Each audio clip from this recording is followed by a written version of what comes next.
Hello students, retail management and marketing services का second module हम अभी करने जा रहे हैं। First module as far I guess and I think कि आप सभी ने देख लिया है, क्योंकि फर्स्ट मॉड्यूल से ही लिंक है सेकेंड मॉड्यूल। इसीलिए अगर आप सेकेंड मॉड्यूल में डायरेक्ट जंप कर रहे हैं तो इट्स बेटर कि सबसे पहले आप फर्स्ट मॉड्यूल पे रिकैप करिए। I try and I make sure कि जो वीडियोज़ और लेक्चर्स जो हैं वो एक यूनिट का या एक मॉड्यूल का अप्रॉक्स 20 मिनट्स के अराउंड बने, ताकि एम्पल और इनफ स्पैन ऑफ टाइम में हमारा एक मॉड्यूल जो है वो रिकैप हो जाए। तो हम सेकेंड मॉड्यूल पर आगे बढ़ते हैं, जो कि है retail market segmentation. Retail market segmentation को और अच्छे और बेहतर तरीके से समझने के लिए हम रिटेल मार्केट और सेगमेंटेशन तीनों को पहले इंडिविजुअल एस्पेक्ट पे बताएंगे, फिर हम इसे कंबाइन करके एक साथ समझेंगे कि ये क्या होता है। रिटेल मार्केट सेगमेंटेशन 3 शब्दों से मिलकर बना है, retail, market and segmentation. Retail का अर्थ, जैसे कि ऑलरेडी फर्स्ट मॉड्यूल में डिस्कस था, रिटेल का मतलब हर वो बिजनेस एक्टिविटी है जहाँ पे बाइंग एंड सेलिंग की एक्टिविटी होती है, और ये एक्टिविटी स्मॉल क्वांटिटी में होती है एंड यूजर्स को सामान पहुँचाने के लिए। तो अगर स्मॉल क्वांटिटी में एंड यूजर को जो भी प्रोडक्ट्स अवेलेबल करवाए जाते हैं for the motive of profit, वो रिटेल कहलाता है।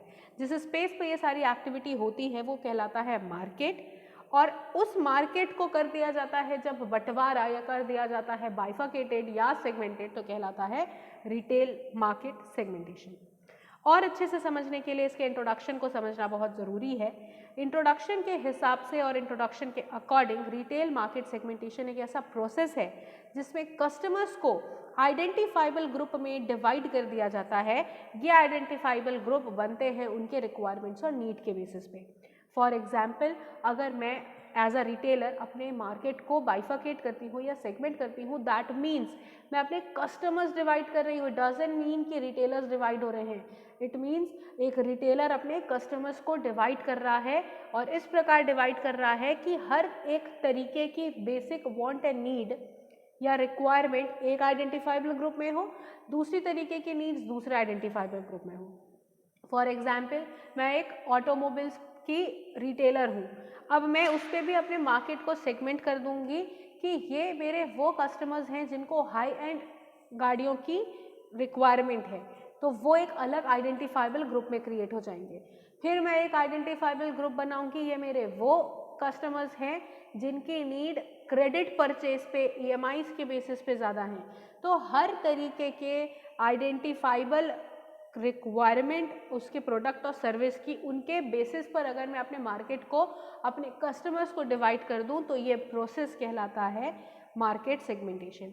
मार्केट सेगमेंटेशन बहुत ही ज़रूरी है, क्योंकि मुझे इससे ही अपने मार्केटिंग फोर्सेस को ऑर्गेनाइजेशन के थ्रू और बेहतर तरीके से अप्लाई करने मिलता है, क्योंकि मैं स्पेसिफिक ग्रुप को टारगेट करती हूँ। तो मुझे पता होता है कौन सा आइडेंटिफाइबल ग्रुप में कौन सा मार्केट फोर्स, कौन सी स्ट्रैटेजी अप्लाई करना ज़्यादा बेनिफिशियल है।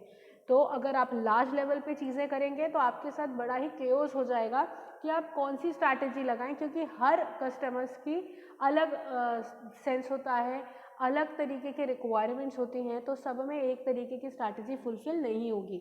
इसीलिए एक बहुत ही ज़रूरी प्रोसेस और ये एक्टिविटी होती है जिसमें आप मार्केट को डिवाइड या सेगमेंट करते हो। और अच्छे से अगर मैं इसे डिफाइन करूं तो मार्केट सेगमेंटेशन एक ऐसा प्रोसेस है, एक ऐसा प्रैक्टिस है जिसमें सबसे पहले आप अपने मार्केट को आइडेंटिफाई करते हो, आप पहचानते हो। फिर मार्केट को कैटेगरीज में डिवाइड करते हो, दैट मीन्स कस्टमर्स को कैटेगरी में डिवाइड करते हो। जब आप एक बार ये डिफाइन कर लेते हो कि कौन सा कस्टमर की वांट एंड नीड किस प्रकार की है, आपके लिए बहुत बेहतर हो जाता है कि अपने प्रोडक्ट्स को, अपने डेवलप प्रोडक्ट को वहाँ पे पोजीशन करें, क्योंकि हर पर्टिकुलर ग्रुप के हर इंडिविजुअल कस्टमर की वांट एंड नीड आपको समझ आ जाती है, जिसके बेसिस और जिसके आधार पर आप उन्हें वो ही प्रोडक्ट्स सामने प्रोडक्ट्स को डेवलप करते हैं या उसे एडवर्टीज़ करते हैं जो वो खरीदना चाहते हैं। इसीलिए ये बहुत ज़रूरी है कि सबसे पहले आप अपने मार्केट को आइडेंटिफाई करके अपने कस्टमर की वांट एंड नीड के अकॉर्डिंग उन्हें बाइफर्केट करके सेगमेंट करो। एक बार वो सेगमेंट हो गए तब आपको ये चीज़ बहुत आसानी से समझ आ जाएगी कि सेगमेंटेड ग्रुप के कौन से कस्टमर्स की क्या वांट एंड नीड है, ताकि आप एग्जैक्ट मार्केट फोर्स को यूज़ करते हुए आप अपने उसी डेवलप प्रोडक्ट को अपने मार्केट के कस्टमर्स की वांट एंड नीड के साथ मीट करवाइए। मार्केट सेगमेंटेशन में अगर मैं इंडियन सिनेरियो देखूं कि इंडिया में मार्केट सेगमेंटेशन का क्या हिस्सा है। तो यहाँ पे ये देखने को मिलता है कि इंडिया का एक बड़ा हिस्सा लगभग 60%, 60% जो मार्केट सेगमेंटेड है वो फूड एंड ग्रोसरी में है।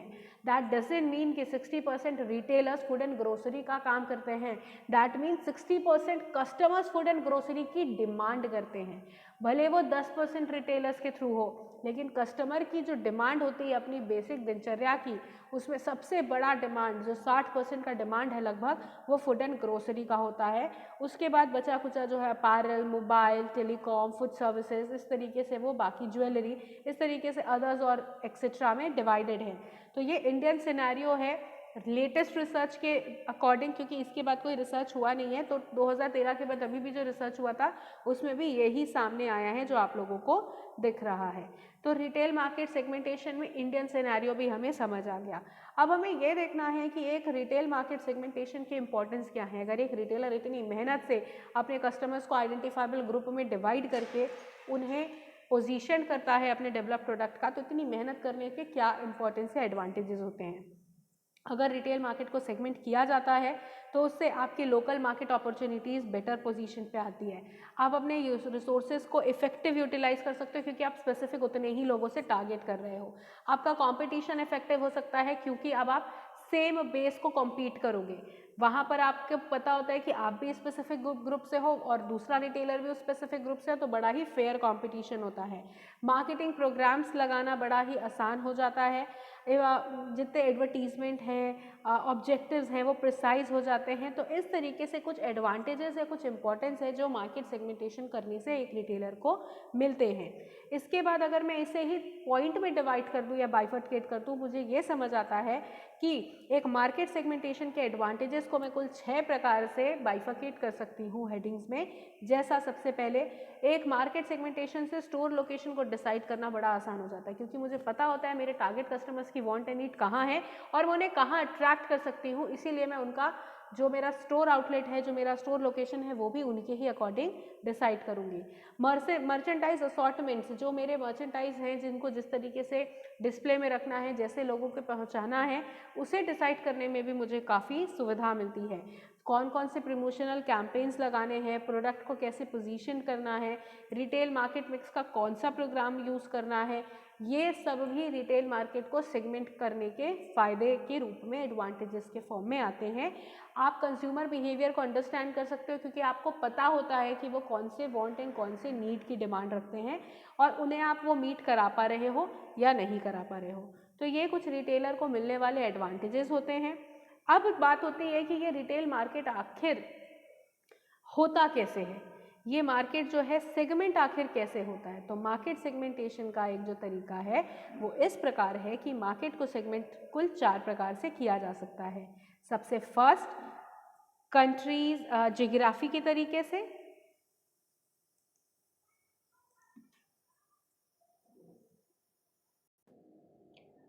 अगर एक मार्केट को सेगमेंट किया जाता है तो ये कुल 4 प्रकार से रिटेल मार्केट को आप सेगमेंट कर सकते हैं। फर्स्ट, जियोग्राफी के बेसिस पे, सेकेंड डेमोग्राफिक के बेसिस पे, साइकोग्राफिक के बेसिस पे, बिहेवियरल बेसिस पे।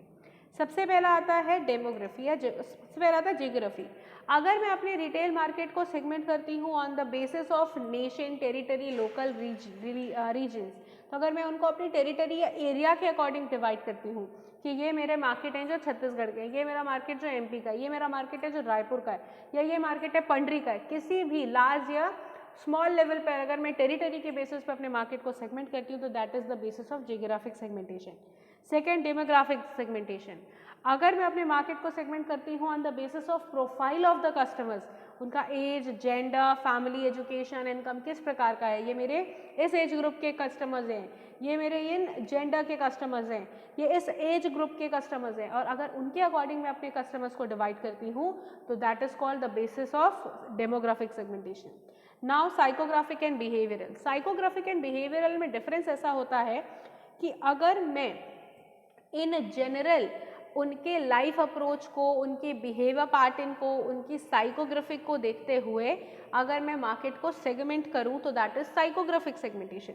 व्यक्ति की पर्सनालिटी कैसा है, सोशल स्टेटस किस प्रकार का है, उनका लाइफस्टाइल कैसा है, दैट इज साइकोग्राफिक सेगमेंटेशन। अगर इन्हीं अप्रोच को टूवर्ड्स द पर्टिकुलर प्रोडक्ट, जिस प्रोडक्ट को मैं दे रही हूँ उसके प्रति उसका अप्रोच कैसा है, यूज़र रेट कैसा है, लॉयल्टी कैसी है, उसके प्रति उसका एटीट्यूड कैसा है, यूजेज रेट कैसा है, और अगर उस प्रोडक्ट के बेसिस पर अगर मैं उसकी लॉयल्टी और एटीट्यूड को के अकॉर्डिंग उसे बाइफरकेट करूँ तो वह बिहेवियरल सेगमेंटेशन। तो बिहेवियरल, साइकोग्राफिकल, डेमोग्राफिक और जियोग्राफिक, इन 4 बेसिस पे मार्केट को किया जाता है सेगमेंट, और इन्हीं बेसिस पर ये कुछ type of basis of segmentation होते हैं जो ऑलरेडी अभी हमें डिस्कस किया है। मार्केट सेगमेंटेशन के इन्हीं चीज़ों को मैंने और अच्छे से आपको पॉइंटर वाइज यहाँ समझाया है, और अगर मैं इनको पॉइंट में और अंदर सब पॉइंट्स बनाऊँ तो ये आपको ऑलरेडी शो हो रहा है। अब इस बेसिस पर एक इफेक्टिव मार्केट को सेगमेंट आखिर किस प्रकार किया जाता है, कब ये माना जाएगा कि ये जो मार्केट सेगमेंटेशन है काफ़ी इफेक्टिव है, तो इसके कुछ क्राइटेरिया होते हैं जिसको फुलफिल करके आप एक इफेक्टिव मार्केट को सेगमेंट कर सकते हैं। सबसे पहला, जो भी मार्केट आप सेगमेंट करेंगे वो आइडेंटिफाइबल होना चाहिए। दैट मीन्स जो भी able to identify the relevant character, जितनी मेहनत से आपने अपने कस्टमर्स को डिवाइड किया है, जो कैरेक्टर्स के बेसिस पे, वो कैरेक्टर्स इजीली आइडेंटिफाइड होने चाहिए। सेकंड, मेजरेबल, जहाँ पर आप कस्टमर्स बांट रहे हैं उसमें कितने कस्टमर्स उस एक ग्रुप में आ रहे हैं वो मेजरेबल होना चाहिए। 2 कस्टमर्स के लिए अगर आप इतनी मेहनत करके ग्रुप सेगमेंट कर रहे हैं तो वो इररेलेवेंट है। थर्ड, एक्सेसिबल, अगर आप सेगमेंट कर भी रहे हैं तो आपका एक्सेस होना चाहिए वहाँ तक, आप उनसे कॉन्टैक्ट करके उनसे ऑफर कर सकते हैं, उनको ऑफर कर सकते हैं, क्योंकि आप बेसिकली मार्केट को सेगमेंट इसीलिए कर रहे हैं ताकि आपका कस्टमर्स के साथ रीच इजीली हो। तो आपका रीच होना चाहिए, आपका एक्सेस होना चाहिए आपके ग्रुप्स पे। सस्टेनेबल, इतनी मेहनत करने का प्रॉफिट अर्न होना चाहिए, तो आप इसमें कुछ ना कुछ अर्न प्रॉफिट करें, उसी के लिए आप ये इतनी मेहनत कर रहे हैं, तो प्रॉफिट अर्न होना एक इफेक्टिव क्राइटेरिया है। एंड लास्ट, एक्शनेबल, अगर आपको उस सेगमेंटेड ग्रुप को या उस सेगमेंटेड मार्केट पे अगर कोई एक्शन लेना है, कुछ स्टेप टूवर्ड्स लेना है, तो वो एक्शनेबल भी होना चाहिए। तो इस प्रकार एक इफेक्टिव मार्केट सेगमेंटेशन के कुछ 5 तरीके के हमने क्राइटेरियाज देखे। अब यही चीज़ों को फिर मैंने पॉइंटर्स में भी और समझाया है जो ऑलरेडी दिख रहा है। नेक्स्ट आता है डायमेंशन। सेगमेंटेशन का डायमेंशन क्या होता है? तो डायमेंशन का मतलब होता है दायरा, ऊंचाई, चौड़ाई, लंबाई। तो अगर उसकी लेंथ, विड्थ, हाइट, ये सारी चीज़ों के अकॉर्डिंग मैं देखूं तो सेगमेंटेशन का डायमेंशन लार्ज पिक्चर से शुरू होके बिल्कुल पर्टिकुलर ब्रांड पे आता है। मतलब सबसे पहले मैं ये देखूंगी कि कौन सा व्यक्ति मेरे परचेज बिहेवियर में ज़्यादा इंटरेस्ट शो करे। तो सबसे पहले मैं देखूंगी कि परचेज बिहेवियर रिलेवेंट है या नहीं है, कौन से लोग मेरे लिए टारगेट हो सकते हैं। उन टारगेट में मैं अपने रिलेवेंट कस्टमर्स टाइप को अलग कर दूंगी कि ये ऐसे लोग हैं जिनको मैं टारगेट कर सकते हैं ड्यू टू जो भी रीज़न है वो। उसमें भी स्पेसिफिक परचेज इन्फ्लुएंस करूंगी, और उनमें से भी जिनको मैंने कस्टमर्स को टारगेट किया है उसमें से कुछ लोगों को स्पेसिफिक परचेज इन्फ्लुएंस करूंगी कि मुझे पता है इस पर ये स्ट्रैटेजी लगनी चाहिए, इन वाले कस्टमर्स पे ये स्ट्रैटेजी लगनी चाहिए। और लास्ट में जब मैं उस पर स्ट्रैटेजी लगा देती हूँ तब मैं स्पेसिफिक ब्रांड के लिए उनको अट्रैक्ट करूँगी, जैसे एमवे। ठीक है, एमवे क्या करता है? सबसे पहले देखता है कौन सा रिलेवेंट परचेज बिहेवियर है, कौन ऐसे लोग हैं जो मेरे परचेज बिहेवियर में मुझ पे खर्च करने को रेडी होंगे। फिर एमवे करता है उसमें से कस्टमर टाइप को सेलेक्ट, जहाँ पे लोग ग्रुप में, जो महिलाएं हैं जहाँ ग्रुप पे जनरली आती हैं, जैसे कि किटी पार्टीज हो गई, जैसे कोई वर्किंग ऑर्गेनाइजेशन हो गया, यूनिवर्सिटी हो गई, कॉलेज हो गए, जहाँ पे जो उनके जो कस्टमर्स हैं वो जनरली जेंडर वाइज अगर मैं उन्हें फीमेल में क्लासिफाई करूँ या सेगमेंट करूँ तो उसमें से कितने रेलेवेंट कस्टमर्स टाइप है, कौन ऐसे हैं जो मेरे प्रोडक्ट को परचेज करने में इंटरेस्ट शो कर रहे हैं। उस स्पेसिफिक उन लोगों पर मैं कुछ अट्रैक्टिव ऑफर्स लगाऊंगी कि आप अभी मुझे ये लीजिए, अगले बार आपको ऑफ मिलेगा, आप और चेन सेलिंग पे जाइए, डायरेक्ट सेलिंग पे जाइए, मार्केटिंग पे जाइए, मैं आपको भी उसके बेसिस पे प्रॉफिट अर्न कराऊंगी। तो मैंने उस व्यक्ति पे स्पेसिफिकली कुछ अट्रैक्टिव ऑफर्स लगाए, स्पेसिफिक परचेज को लेके इन्फ्लुएंस किया ताकि वो मेरे ब्रांड में अट्रैक्ट हो और आगे आने के बाद वो उस स्पेसिफिक ब्रांड को परचेज करे और आगे भी लोगों को परचेज करने के लिए बोले। दैट इज डायमेंशन, एक लार्ज पिक्चर से एक छोटे पिक्चर पे ब्रांड ओरिएंटेशन तक आना। ठीक है, दैट इज डायमेंशन। अब क्या होता है कि इसके जैसे हमने बोले हर चीज़ का कुछ फ़ायदा और नुकसान होता है, मार्केट सेगमेंटेशन के जो फ़ायदे हैं उसके साथ कुछ नुकसान भी हैं। जैसे इतनी सारी चीज़ करने से आपका कॉस्ट ऑफ प्रोडक्शन बढ़ता है, क्योंकि अगर रिटेलर को कोई भी चीज़ महंगी पड़ रही तो वो अपनी जेब से तो नहीं देगा, वो एट लास्ट क्या करेगा, वो कस्टमर्स पे ही डालेगा बर्डन। तो आपका कॉस्ट ऑफ प्रोडक्शन ज़्यादा होगा। अगर आप कस्टमर्स पे बर्डन डालोगे तो कस्टमर्स आपसे क्यों खरीदेगा, वही रेट अगर उसको कहीं और से मिल रहा है तो वो खरीद लेगा वहाँ से। दैट मीन्स उसका कॉस्ट ऑफ प्रोडक्शन उसे खुद बियर करना पड़ जाएगा। ज़्यादा मार्केट सेगमेंटेशन करेंगे तो आपको एडवर्टीजमेंट प्रमोशनल कॉस्ट भी ज़्यादा पड़ेगी, आपको कैपिटल स्टोरेज एक्सपेंसेस लगेंगे, एडमिनिस्ट्रेशन एक्सपेंसेस ज़्यादा लगेंगे, क्योंकि उसमें स्किल्ड वर्कर की ज़रूरत है जो ये सब काम कर सकते हैं। तो इसीलिए आपके लिए आपको जो वेरिएबल्स हैं, आप डेमोग्राफी में कर रहे हो, आप बिहेवियरल में कर रहे हो, आप साइकोग्राफिक में कर रहे हो, स्पेसिफिकली एक वेरिएबल को सेलेक्ट करते हो उसके बेसिस में सेगमेंट करना ये भी बड़ा कठिन काम है। इसीलिए मार्केट सेगमेंटेशन करने के ये कुछ नुकसान भी होते हैं। अब बेसिकली ये सेगमेंटेशन ना अधूरा है जब तक कि उसमें टारगेटिंग और पोजीशनिंग ना है, और ये आता है एसटीपी मॉडल से। तो एसटीपी मॉडल अपने आप में एक मार्केटिंग का मॉडल है। सेगमेंटेशन तब तक उसका कोई यूज नहीं है जब तक कि उसमें टी और पी ना ऐड हो। Now what do you mean by T and P? S stands for segmentation, T stands for targeting and P stands for positioning. Segmentation जिस पे आप मार्केट को आइडेंटिफाइबल ग्रुप में या डिस्टिंग्विश ग्रुप में डिवाइड कर देते हो। टारगेटिंग में आप उस सेगमेंटेड मार्केट पे टारगेट करते हो, आप उस सेगमेंटेड मार्केट पे फोकस करते हो। जहाँ पर आप टारगेट करके फोकस करते हो आप उस पर अपने प्रोडक्ट को पोजीशन करते हो। सेम आमवे ने मार्केट को सेगमेंट किया कि ये इस फीमेल, पहले तो प्रोफाइल ऑफ द कस्टमर में मैंने फीमेल बेसिस पे सेगमेंट किया, उस पर भी मैंने बोला कि जिनकी इनकम 20-30-40 हज़ार होगी वो ये एमवे के प्रोडक्ट्स खरीदेंगे। तो फिर मैंने उनके सेगमेंट कर दिया, बांट दिया। फिर मैंने टारगेट किया कि मैं इनमें से इतने लोगों को टारगेट करती हूँ जो क्लब हाउस में किटी पार्टी करने जा रहे हैं। ठीक है, मैंने सेगमेंट करके मैंने टारगेट भी किया। अब टारगेट में से जब मैं अट्रैक्टिव ऑफर उनके मन में लगाती हूँ या एक ब्रांड्स को इन्फ्लुएंस करती हूँ ताकि उनके मन में वो प्रोडक्ट की लॉयल्टी डेवलप हो और वो प्रोडक्ट पोजीशन हो जाए, दैट इज पोजीशनिंग। तो मार्केट को सेगमेंट करके छोड़ देने से तो कोई मतलब ही नहीं है जब तक उस पर आप टारगेट करके पोजीशन ना करो। इसीलिए सेगमेंटेशन अधूरा है जब तक उस पर टी और पी ना आए, that is segmentation, targeting and positioning, STP marketing model. Next आता है स्टोर लोकेशन। जैसा कि सेकेंड मॉड्यूल है आपका वो दो पार्ट में बाइफर्केटेड है, जिसमें पहला पार्ट जो है वो है आपका सेगमेंटेशन का और जो दूसरा पार्ट है वो है आपका स्टोर लोकेशन का। स्टोर लोकेशन ऑलरेडी फर्स्ट में डिस्कस है, उसी चीज़ को हम समझाते हैं कि आपके स्टोर लोकेशन कितने टाइप के होते हैं। तो जनरली आपने स्टोर लोकेशन के टाइप को डिस्कस कर लिया था। आपका स्टोर लोकेशन था 3 तरीके से, store based, non store based और सर्विस बेस्ड। उस पर भी आपने ओनरशिप और मर्चेंटाइज बेस्ड देखा था। फिर आपने स्टोर लोकेशन रिलेटेड डिसीजंस पे भी बहुत चीज़ें ध्यान में रख ली थी कि आपको कौन कौन से डिसीजंस पे फैक्टर्स अफेक्ट करेंगे। अफेक्ट करते समय 3 लेवल पे आपको सिटी चॉइस, लोकेलिटी चॉइस और साइट चॉइस से के लेवल में रिटेल लोकेशन से रिलेटेड डिसीजंस लेने हैं। और फाइनली आपने एक स्टेप फॉलो किया था और स्टेप फॉलो करते हुए बेस्ट इवैल्यूएशन के बाद, जो ऑल्टरनेटिव इवैल्यूएट करने के बाद आपको बेस्ट फाइनलाइज हुआ, उसको आपने स्टोर लोकेशन के बेसिस रूप में आपने उसको डिसाइड किया। तो इस प्रकार आपका जो सेकेंड मॉड्यूल है वो भी यहाँ पे ख़त्म होता है। मेरे ख्याल से यहाँ तक किसी को कोई डाउट नहीं है। तो इस प्रकार से